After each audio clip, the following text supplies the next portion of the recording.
Rebeuss d'ailleurs amagum na fa ñaari fan mandat de dépôt tey ay diffusion de fausses nouvelles lañ koy daal déggee li nga xam ne nag moo am moo di bëri na ñi nga xam ne ni ñu ngi jël dossier bi ne politique daf ci rax mais dañ koy yaral yéeg li nga xam ne moo di les propos du premier ministre à l'Assemblée nationale gannaaw bu mu yëkkatee kàddu ne wàllum diffusion de fausses nouvelles tolérance zéro lay doon fu mu toll nii.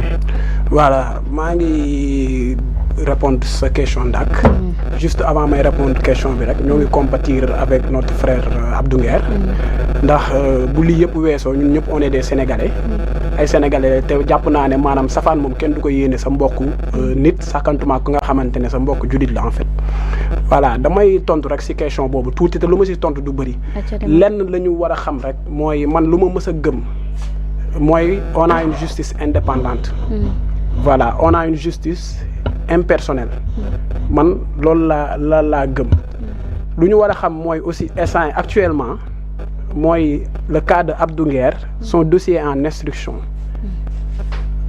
certainement les enquêtes vont poursuivre moom joxe na ay nu mu tëddee ay propos ne nii la demee moom moo ngi comment dirais-je moo ngi atteel boppam moo ngi défendre boppam ay idéem ne waxul lii la wax mais lenn la ñu war a xam gis nga. avec ses avocats. xam nga man damay tontu sa waaye tuuti ci question bu mu wax léegi nii. mooy affaire yi dafa rax politique. fii lenn raxu fi politique. ah bon non. xam nga lan moo tax gis nga la liberté d'expression dafa nekk ci sunu constitution. loolu kenn du ko bañal kenn. Mais quand tu informes, il faut donner des informations justes et vraies. Simplement. Je pense que beaucoup de fait, tu n'auras pas de problème avec des docteurs de la loi. Abdou Nguer nak bon man mo nek ci deug wala nekul ci deug xamuma ndax justice mo ngi def liggéeyam. Té justice kenn du ko wax manam naka lay liggéeyé. Ñun personnellement Abdou Nguer fu mu nek kenn yénewu ko ndax kasso kenn du ko yéné kenn en fait.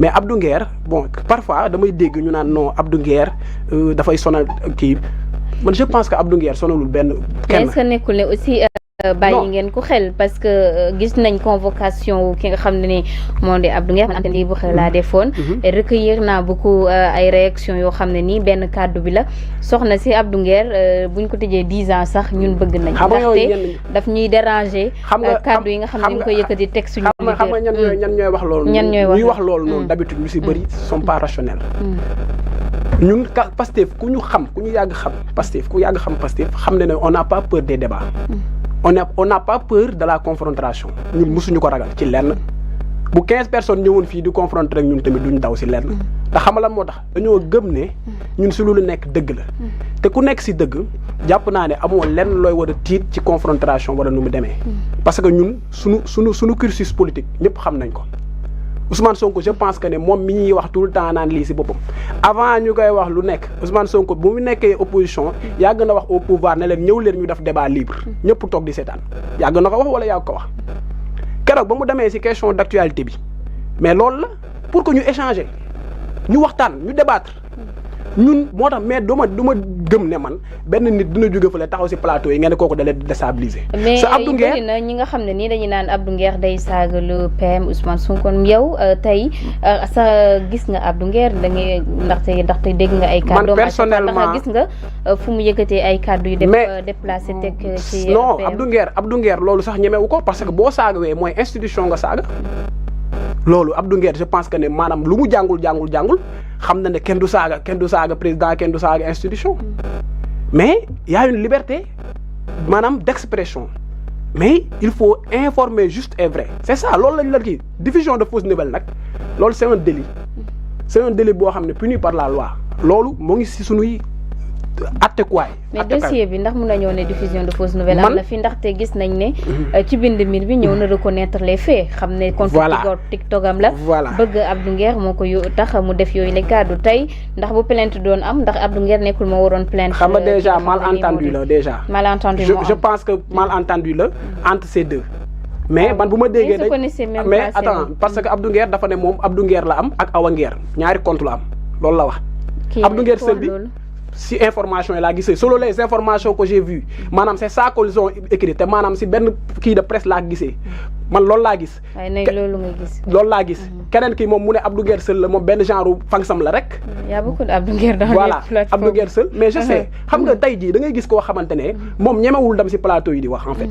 léegi ce gars de Abdou Nguer nga xamante ne moom ñeme na dem si plateau yi di wax ay idem yow si loolu ngay déema di reprendre pour maanaam yow di def say attaque politique gis nga man xam la laa gëm Abdou Nguer ce qu'il fait il continue à le faire parce que nit ku mu neex nga opposé kenn bañ ñu nga opposé mais il faut booy opposé tamit il faut s'opposer de manière rationnelle il faut s'opposer de manière rationnelle de manière rationnelle mais on s'oppose pas pour s'opposer waaye on s'oppose pour mettre mal à l'aise le gouvernement. Mais Abdou Nguer n'est pas opposant, il est. Non, il n'est pas opposant. Il est homme de médias. Il est homme de médias, il est chroniqueur. Mais je pense que Abdou Nguer aussi avait beaucoup de choses à dire. Si tu es chroniqueur, il faut être à juste milieu. Il faut qu'on se dise la vérité. Si tu es un chroniqueur, il faut être à juste milieu. Juste milieu, moi là, il faut dire les choses telles qu'elles sont. Et c'est il y a des chroniqueurs Pastef aussi. Attends. Bah pareil. Mais yow boy chronique. Mais il faut dire les bienfaits de l'État. Mais yow tay jii nii si boppam boo ne faruma fenn te yow saa suñu gisee yow état bi rek ngay sànni ay xeer di ko jull ay xeer mais yaa anguille sur roche. man loolu ku mu neex yow la engagé mais je vous dis que Abdou Nguer suñu frère la ñaaraluñ ko nga xamante ne moom foofu la ne. mais beneen bi mooy ñun Abdou Nguer mënuñu déstabiliser si lenn. Ah bon?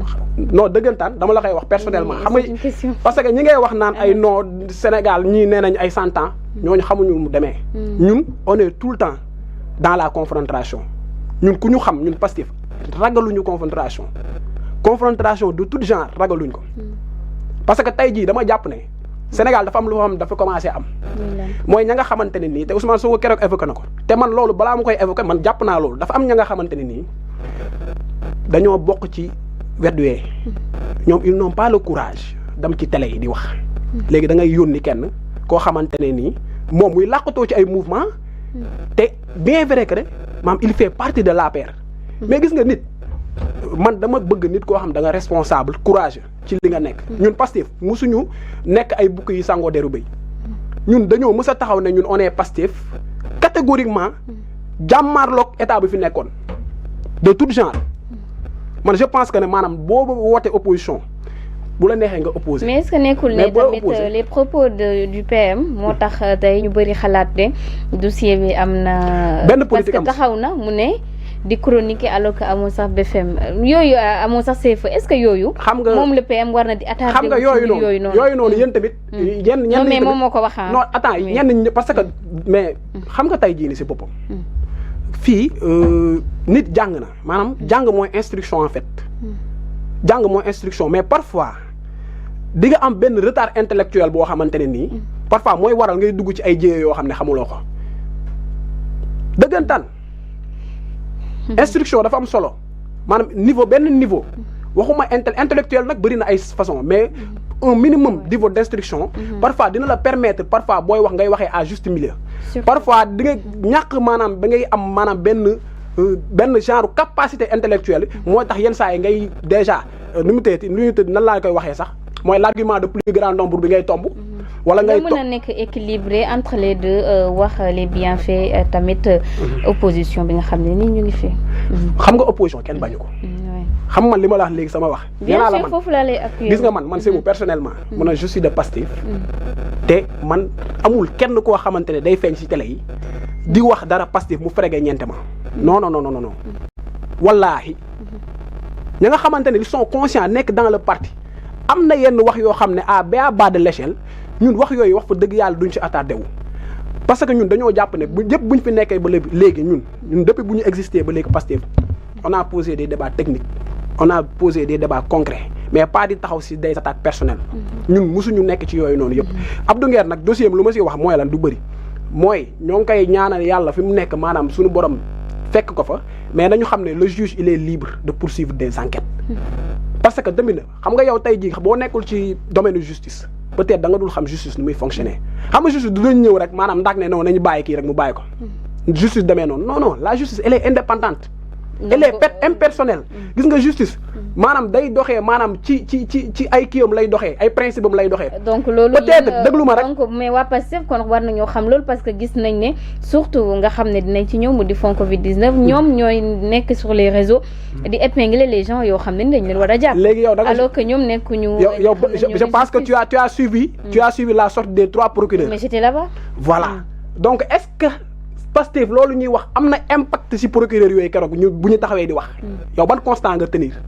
je pense que ne seen sortie bi c'était totalement normal parce que dossier la boo xam ne nii dañu ci ñun sénégalais yi dañoo soxla kuñ ci leeral. mais c'est très normal parce que maanaam les sénégalais dañu am une part maanaam boo xamante ne responsabilité ci fonctionnement wu dëkk sénégalais yi dañu am ay prérogatives ci fonctionnement dëkk parce que tey jii nii il est obligatoirement normal qu'un président un nouveau président d'organiser des audits sur la gestion des finances publiques.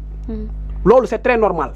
président bu ñëwee tey loolu ci loi la ña nga xam ne dañ leen dénkoon ñooñu dañ leen di càmbar nekkul na dañ la càmbar bi c'est dans le but de vous amener en prison non c'est juste que yow da nga war a leeral lañ la dénkoon ba nga ñëwee loo fekk ak ba nga ñëwee loo ci def. loolu c'est très normal. merci Sémou dinañ dellu soit ci yow léegi nii Fodé comme ni ma la ko waxee sànq ñu des ba tey ci le cas Abdou Nguer ndaxte gis nga réaction yi nu ñuy bare gis nga it ñi nga xam ne nii dem nañ seeti ko moo xam